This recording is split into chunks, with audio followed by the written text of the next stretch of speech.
A quick warning. This podcast deals with violence and sexual assault. Listener discretion is advised. Previously on Someone's Hunting Us. His demeanor was calm, and he was very helpful with everything, He seemed relaxed. I knew she wouldn't just disappear, but I also knew that she was getting her life together and she was pregnant. If an individual has a past of running away, that definitely comes up in the investigation, and the investigator may not look at it as a critical investigation right away. Down Bottom was on edge. Young women were vanishing, and fear was spreading through the sex worker community. Fear that the streets of Newark had become a hunting ground. The anxious women warned each other. There's a predator out here. They were trying to keep each other safe, since no one else would. We knew around that time that there was something very wrong happening. That was Najayla Ree. She was doing cam modeling and phone sex work in 2016 when the girls started disappearing. At that point, Najayla was on hiatus from in-person sex work, but she heard the rumors and was worried. I was still very much keeping an eye on certain things because I still had a lot of people that I cared about who were doing, in-person street-based sex work. What she was keeping an eye on were internet forums, places where sex workers shared news. People would screen grab different profiles and just be like, hey, this guy got aggressive with me. So you might see the face and you would just try to make a mental note. It wasn't just on the forums. The streets were talking. It was very eerie because I think it was either the first or second victim who disappeared. There were people who were talking about, hey, I think there's something happening. There's somebody's hurting us. They knew somebody was hurting them. But police and everyone else, they had no idea. And as we'll hear, it didn't have to be that way, if only authorities had listened. I'm Rebecca Everett. And I'm Daisy Calavia Robertson. This is Someone's Hunting Us, a podcast by NJ.com and the Star Ledger, about a serial killer you've never heard of, and the women who took him down. I reached out to Najayla last year because she's the executive director of the New Jersey Red Umbrella Alliance, an advocacy group for sex workers. We wanted her to tell us about the world of sex work, a world she's been part of for over 20 years. People hear me talk and they will assume that there are some forms of sex work that I've never done that I absolutely have and enjoyed. She's a sex worker. And her life isn't dark and scary or even very exciting. She's a part-time podcaster and the mom of a teenager, which I guess can be scary sometimes. Najayla just pays her bills with cam modeling. She's Caribbean American and from a middle-class suburb in North Jersey. Back then, she was a student at Rutgers and tried to join the dance program there. Then I was like, yeah, I'm going to go and major in that. And then they're like, no, you're not. You're 5'9" and you're 250 pounds. You're not going to be a professional dancer. So I was like, somebody's going to pay my ass to shake. And that is how I became a stripper because somebody basically told me, no, I can't. She loved the independence she got from stripping. Then one semester, she got sick, missed her finals, and lost her scholarships. She needed money for school, so she dove deeper into sex work, making enough to cover the difference. So it was part me wanting to be super independent and adult, and also me being scared shitless that my parents will find out that I failed Algebra 1.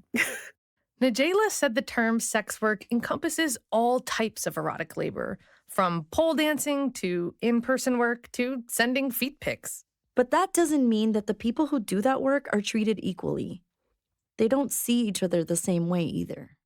There's a concept called hierarchy, where those who are furthest away from street-based full-service sex work will try to separate themselves from other sex workers. So when I was in the club, Uh, I worked for a promoter. He'd be like, oh, don't be friends with these other girls because they do extras.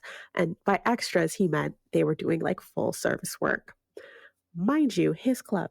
Eventually, Najela started doing in-person sex work too. But even then, she was still seen as more respectable. She was a college student.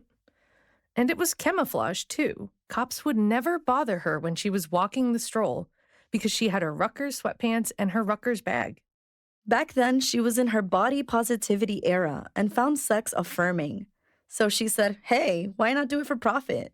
I also was very aware that youth and beauty was seen as just as much currency as money, and I could extract wealth from people just on the virtue of my youth and beauty. So hell yeah, I was going to do that. After she got her journalism degree, Najela kept doing it, mostly in Essex County. A lot of her clients really appreciated her. Like when she did in-person work, she had clients on the autism spectrum who just wanted a safe space to get comfortable with sex or with intimacy. I just want to kiss a girl. Can you kiss me? And I'm like, yeah, sure. And I got an invite to that guy's wedding. That was nearly 2 decades ago. Now, for Najela, it's just work. Lately, she earns money playing a dirty version of The Sims. She digs it. But we know it's not always pretty. For a lot of people, sex work is a last resort. It's how they make ends meet or keep a roof over their heads. It's survival. Either way, all sex work involves a level of risk, especially in-person sex work where you're alone with a stranger. And some people might look at women who take those risks and say, well, what did you expect? Right. That's why they're easy targets. Because our society makes us unpersons, it makes people that are prone to violence target us. Like the serial killer stalking sex workers in Newark in 2016. The reason all these women were living in fear. Those were the Wild West days of the internet for sex work, Najela says.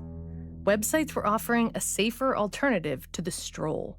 We had this like online boom of people having more access to, I would say, quote unquote, high-end sex work. And you had so many more people getting opportunities to freely work and self-monitor. So there was this feeling that like, oh, we're going to take over the world and everything is going to change.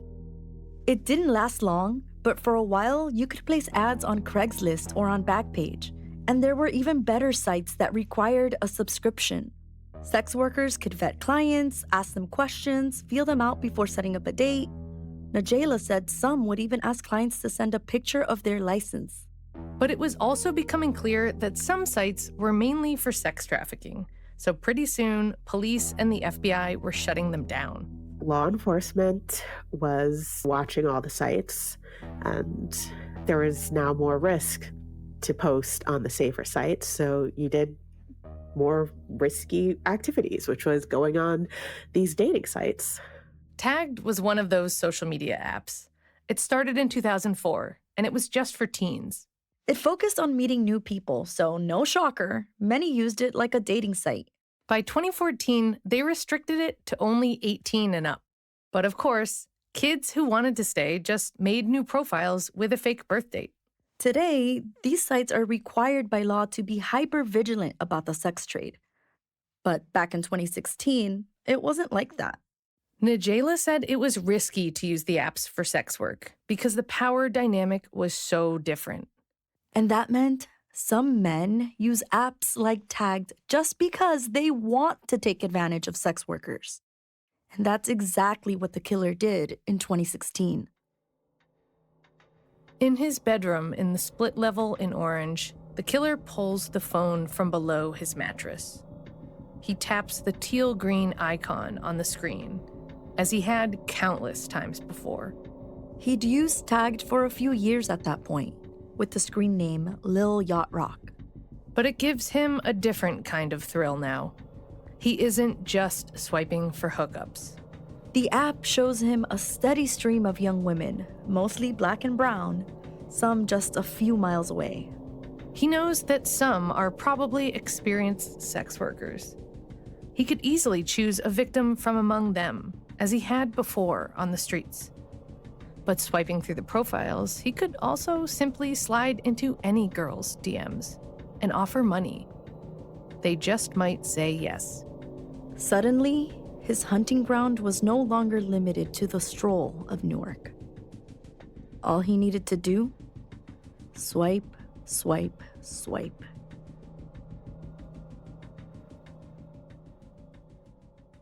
Things were looking pretty bleak for Mawa's friends by January 2017. The 15-year-old had been gone for 3 months. Deanna was losing hope Mawa was still out there. Kiki was depressed, failing classes, afraid she might not even graduate. And Janisha kept writing those Facebook posts to her missing friend, tears sliding down her cheeks. I wrote, I miss you, Mawa. I feel like calling you, but it's not even going to ring. It will literally be 3 months of you being missing, and yet nobody knows what happened to you. But then the girls learned something unbelievable. Maybe a boy had been messaging Mawa untagged. Maybe it had led her down a dark, dangerous path. Maybe she had been taken. The friends all knew what tagged was. They knew kids at school used it for dating or sex work. But not all of them knew that Mawa was on the app, or why. Did you know that she had this profile on this tag? No, I did not. That's what's so crazy. I didn't know about this profile until after the situation. When you think about it, it isn't actually that surprising. This was a girl who was missing her mom, desperate for love, always finding her escape with a new boy. Do you think this was all like her efforts were because she needed money, or do you feel like it was more because she needed love, or both? Both. It was both. Late one night, Janisha heard the ding telling her she had a new message. It was from a younger friend of Mawa's, who Mawa used to call her fave. It was an utter bombshell. Mawa was in Pennsylvania. The girl said Mawa had texted her from a new number. Maybe she was okay. Janisha couldn't believe what she was reading. But then the girl showed her the text from this new number. Janisha's worries about Mawa instantly overwhelmed any sense of relief. She read the text to me off her phone. I'ma go home, they hit me, and I miss Kiki. I'ma tell her I love her and you. I'm gonna kill myself. If I die, I love y'all. It didn't make sense, but then came an explanation. It had to do with a guy she only referred to by the letter P. If I'm so stupid. I left with P to go to PA to meet his connect. They broke my phone and started forcing themselves in me. I'm pregnant, and tell Kiyama and Nisha it ain't y'all fault. I'm sorry. It sounded horrific. It sounded like for 3 months, Mawa had been held against her will, raped, and was now pregnant. But it could explain everything.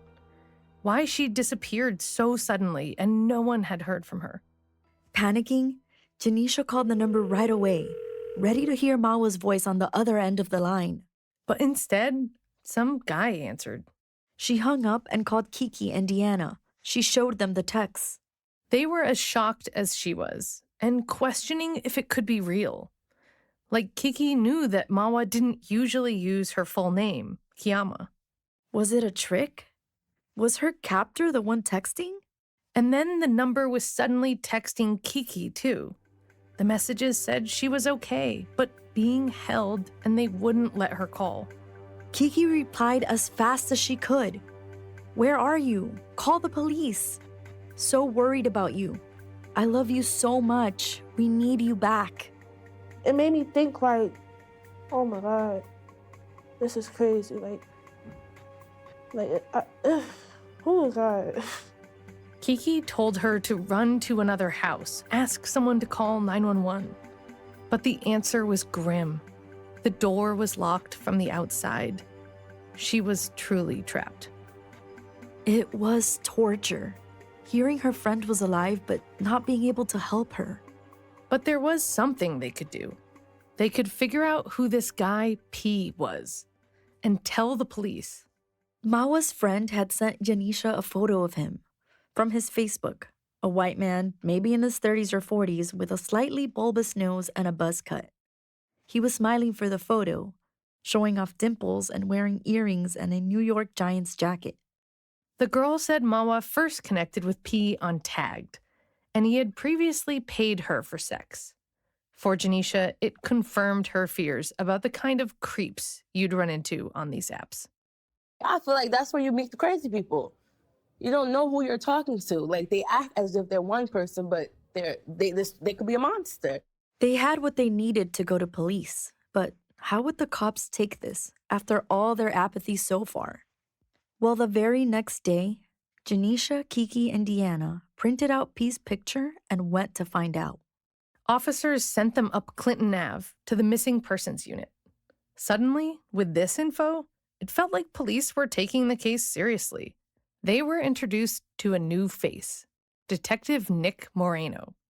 He felt like a lifeline to them that day in January 2017. Finally, here was a detective sitting down with them, making a copy of the guy's picture, writing down the phone number that might help them find Mawa. It gave them hope after a long time with very little. Here's Deanna.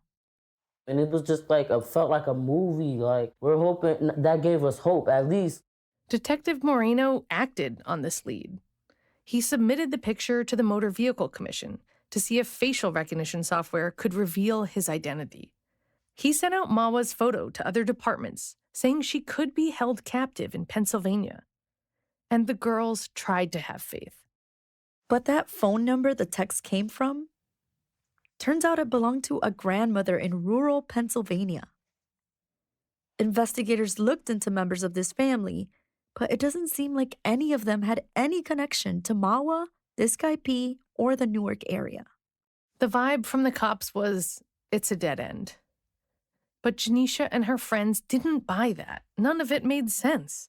Who was P, and why was his number traced to an old woman? Was it a fake number? And did this guy have Mawa? This was the only lead they had, so they took matters into their own hands. Using one of the only tools available to them, Tagged. They were going after this guy P themselves to catfish him. Kiki took the lead.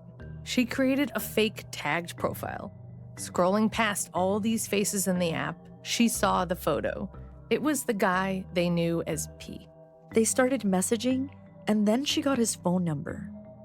It wasn't the same number as before. This was a North Jersey area code. I didn't know what I was doing, but I felt as though I had to do something spiritually. Like I felt as though like I had to keep pushing. They needed to meet him and get a clue to his real identity, to help them or the cops figure out if he had Mawa. But first, Kiki took that information, including this new phone number, to the detective. We was about to do like a life or death situation, me, Deanna, and Nisha. I was planning on to pretend to be a person. You were going to try to catfish it? Yeah. So, but we didn't do it. Detective Monero, he was like, no, that we probably would have got snatched up and get hurt. But the detective did dig into this new number Kiki gave him. He found the guy was hiding his identity. He was communicating with Kiki through a free app, Text Now. We have these records, and we can see Moreno was planning to subpoena the Text Now company to get the identity of the user. But we don't know if he ever did. Right. We tried multiple times to talk to Nick Moreno. I believe he referred to me as relentless when he finally called me back. But he said he is retired now and doesn't want to talk about it. Now, we know Newark police made some moves when they learned Mawa might have been trafficked. But we also learned what they didn't do. They didn't call the National Center for Missing and Exploited Children to ask for help. At least not for another 2 months.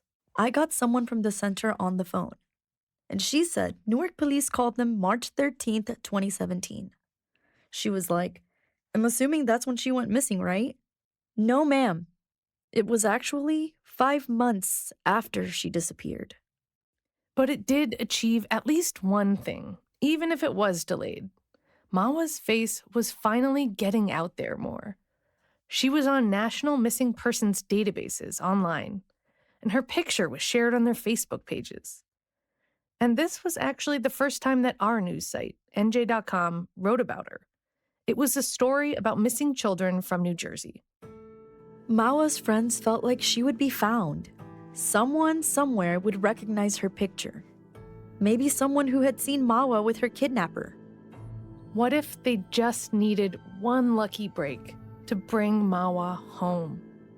Here's Janisha. Okay, maybe she's somewhere captive and they're not letting her go. And, we just gotta wait till they find her. Because, they find missing people all the time. They find them in cabins, they find them in trailers, they find them in abandoned houses, and they be alive.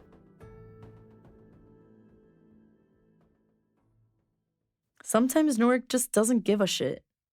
Kiki knew the deal. She grew up in the city. But it still hurt to see it play out after Mawa disappeared. Even by those standards, though, there were moments when Newark's brutality could still shock her. Like the day she ended up stumbling on a violent scene on a downtown street. I remember somebody was getting literally jumped, across the street from the police car. She stared at the cruiser, expecting the cop to jump out of his car, make an arrest, do something. Instead, he didn't even unbuckle his seatbelt. He was just there, looking at his phone. If that man would have got stabbed, would he get out the car then?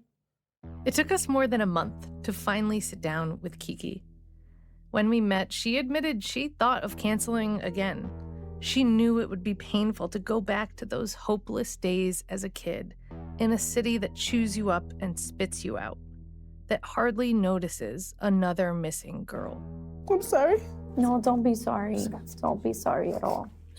We didn't know what to do. You know how Newark is. They don't care about who kill people because they just move on to the next day. Newark is a place where throwaways are treated like just a fact of life. Maybe after seeing how little the system cares about you, you internalize that disregard. 2 years ago, I wrote about a Black woman whose 29-year-old daughter was missing for 2 weeks. I joined her desperate family as they passed out flyers on Broad Street. They were asking strangers if they'd seen her. Some people were kind. One lady even said a prayer. But too many of them were just incredibly dismissive. They were basically saying, she's not really missing. She's just up to no good like all the others. She'll turn up when she turns up. You can see how living here could harden people. A place where so many people are dealing with so much.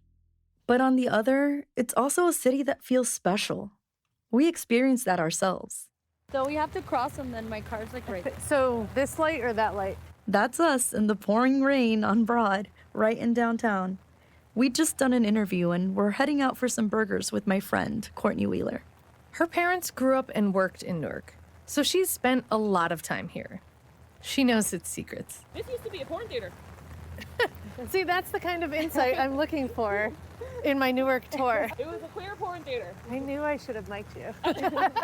We were downtown a lot for our reporting and got to know it best.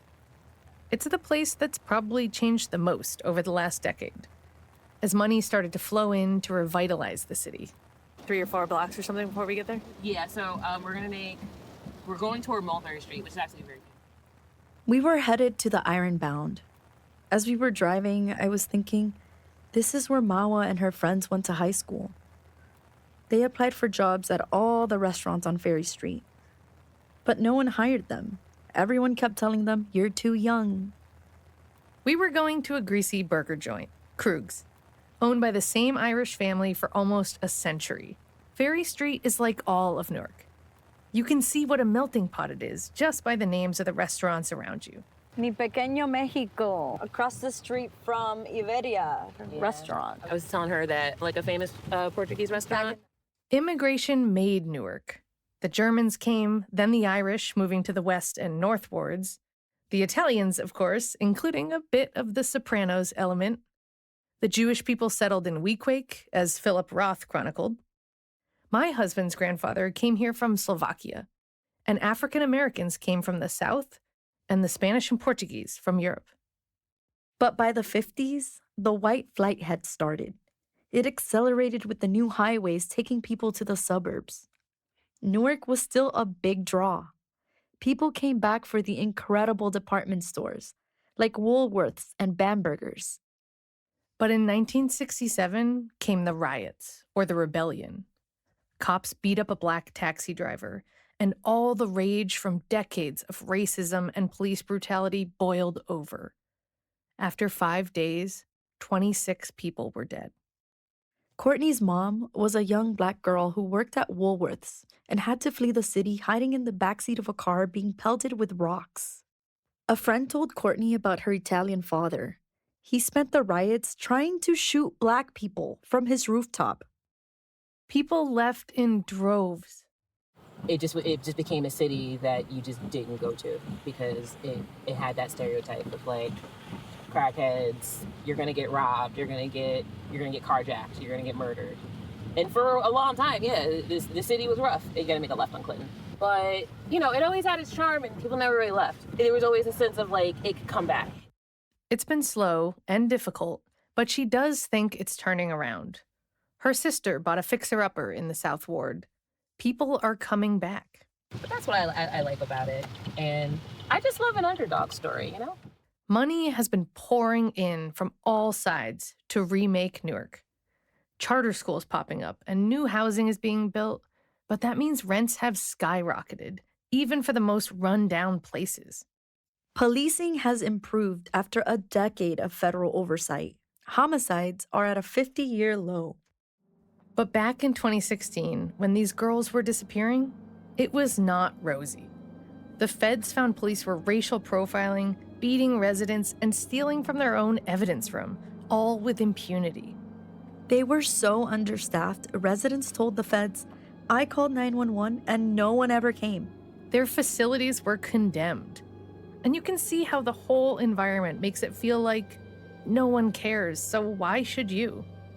And this was the police force that was supposed to find Mawa Doumbia and Joanne Brown.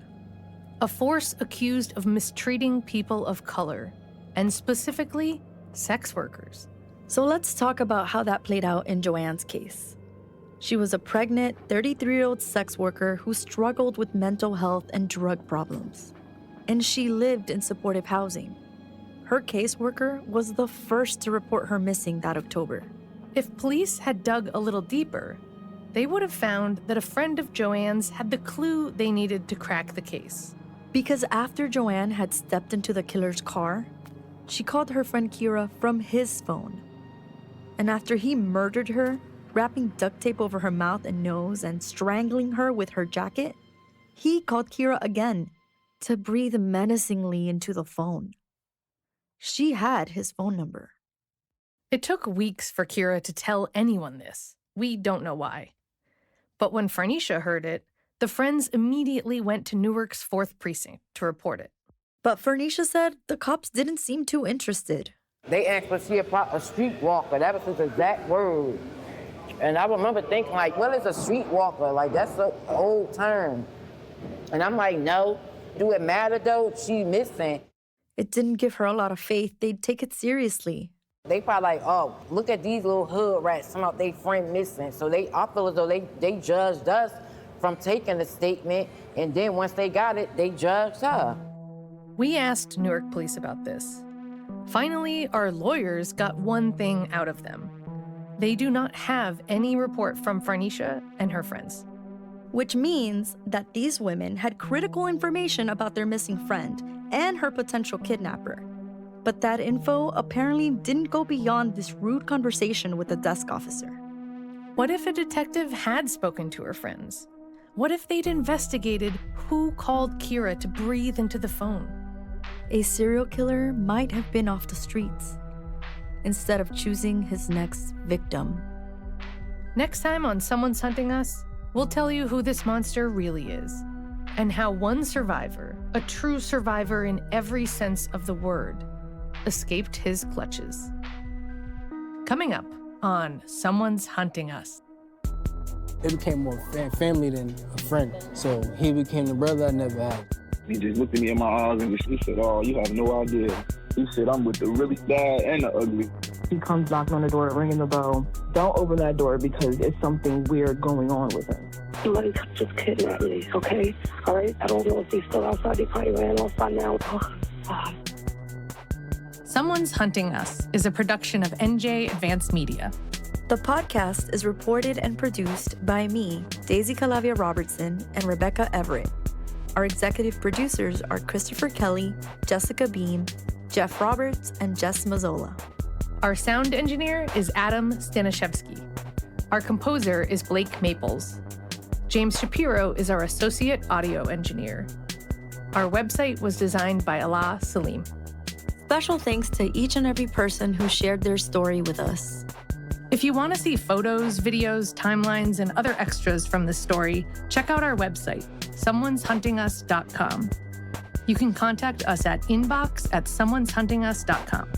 Follow Someone's Hunting Us, and if you're enjoying it, please rate and review it. Word of mouth is huge, so please help spread the word.